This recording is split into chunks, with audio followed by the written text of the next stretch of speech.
তুমি যে শুধুই আমার পর্ব ৭। বিনা খুবই বিরক্ত হচ্ছে।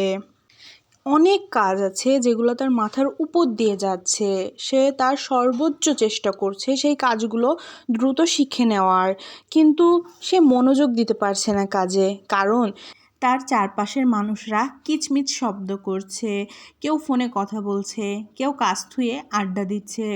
যেহেতু বিনা ডিসিপ্লিন খুবই ভালো লাগে, এই জন্য সবার এই হুলস্থুল অবস্থা তার ভালো লাগছে না। তার মধ্যে গত ১ ঘন্টায় তার সিনিয়র নীল আহমেদ বারবার তার কাছে আসেন এবং গল্প করার চেষ্টা করেন। বিনা ওদিকে খেয়াল করছে না, কিন্তু বারবার নীল আহমেদ তার কাছে আসছে এবং এবারও সে এসেছে।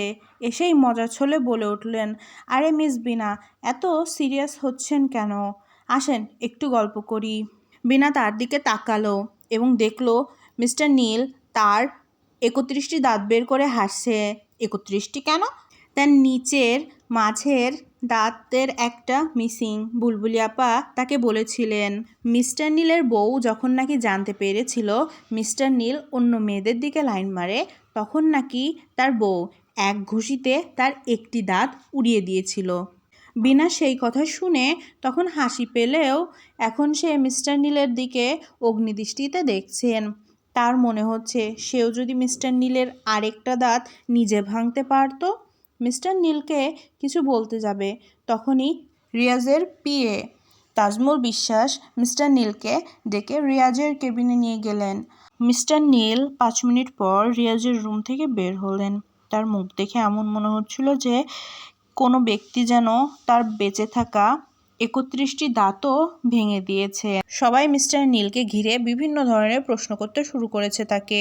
তিনি জবাব দিলেন যে সিইও তাকে কাজ থেকে বের করে দিয়েছে, কারণ সে নাকি কাজে অনেক ফাঁকিবাজি করে এবং মেয়েদেরকে হ্যারাস করে। বিনার একটু খারাপ লাগছে, কিন্তু মিস্টার নীল এর চাকরি যাওয়াটা স্বাভাবিক, কারণ তার কর্মকাণ্ডে কোনো না কোনো দিন তা তো হবারই ছিল। বিকেল গড়িয়ে সন্ধ্যা হয়ে এসেছে। বিনা ম্যাচে ফিরেছে ঘণ্টাখানিক হবে, কিন্তু তার মন রুমে টিকছিল না। সে ফোন হাতে নিয়ে কল দিয়েছে মাকে। মা, ফারজানা খান। ফোনটা ধরলেন। মেয়ের দিকে তাকিয়ে একটু কষ্ট পেলেন। তার মেয়ের গোলগাল মুখটা যেন শুটকি মাছের মতো শুকিয়ে গেছে। তিনি মায়াভরা কণ্ঠে বলে উঠলেন, আজ অনেক কষ্ট হয়েছে না রে মা?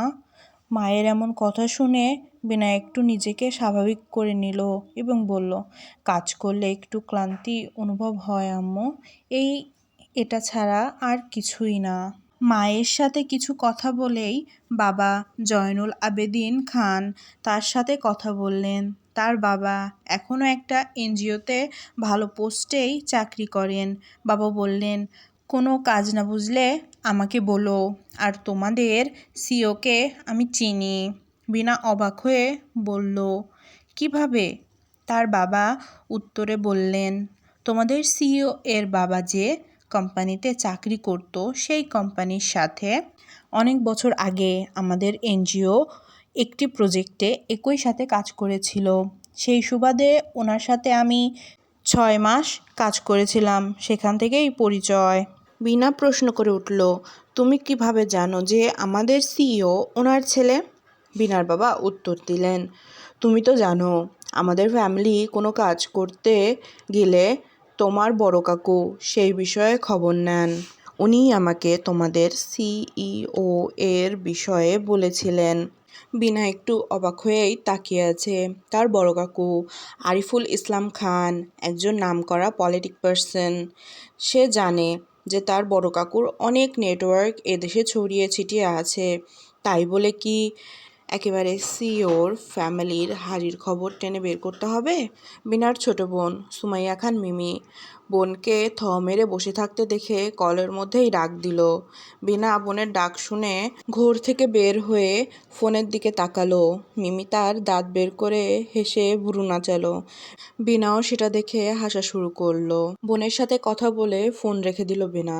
সে দেখলো তার ম্যাসের খালা তাদের খাবার দিয়ে গিয়েছে, চিংড়ি দিয়ে লাউ ঘন্ট, চিংড়ি দিয়ে লাউ ঘন্ট তার পছন্দ না, তবুও বেঁচে থাকতে হলে খেতে হবে।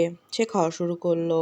খেতে খেতে সে ফানি ভিডিও দেখছে, কিন্তু সে তো আর জানে না সে আজ পুনরায় কারোর রাতের ঘুম কেড়ে নিয়েছে। রিয়াজ এখন তাদের বাড়ির ছাদে বসে, হাতে একটা নীলপদ্ম, তার ময়না পাখির প্রিয় জিনিসটা যে সেটা। তাই তো প্রতি বছর যখন সে বিদেশ থেকে দেশে ফিরতো, সে তাদের বাড়ির ছাদে নীলপদ্ম লাগাতো, চাঁদের নিচে বসে পদ্ম হাতে। রিয়াজকে দেখলে দেবদাসের মতো মনে হচ্ছে। যে কেউ দেখলে ভাববে ও হয়তো প্রেমে ছ্যাঁকা খেয়ে ব্যাকা হয়ে গেছে, কিন্তু কেউ তো জানে না যে তার তো প্রেম করার সৌভাগ্যটা কখনো হয়নি, কারণ তার আগেই তো তার ময়না পাখি তাকে রেখে উড়ে গিয়েছিল। রিয়াজ দীর্ঘ একটা নিঃশ্বাস ছাড়লো এবং চোখ বন্ধ করলো। তার মনের সামনে তার ময়না পাখির চোখ দুটি ভেসে উঠল। সে গুনগুন করে গানের দুটি লাইন গাইতে শুরু করলো। গানের এই ভিডিওটা শর্টসে পেয়ে যাবেন, কারণ আমি যদি গান গাই তাহলে হয়তো আপনারা আমার বাড়ি এসে আমাকে মেরে যাবেন। গান গাইতে গাইতে যে কখন তার চোখ থেকে অশ্রু গড়িয়ে পড়েছে সে তা ঠিকই পায়নি। চোখ খুলেই সে অনুভব করলো কেউ তার পেছনে দাঁড়িয়ে আছে। চ্যানেলটা সাবস্ক্রাইব করবেন যাতে সবার আগেই আপনি নতুন ভিডিওর নোটিফিকেশনটা পান। যদি ভালো লাগে লাইক করবেন, আর যদি আমার কোনো ভুল হয়ে থাকে তা ধরিয়ে দিতে কমেন্ট করবেন এবং নিজের মতামত দিবেন। Bye bye.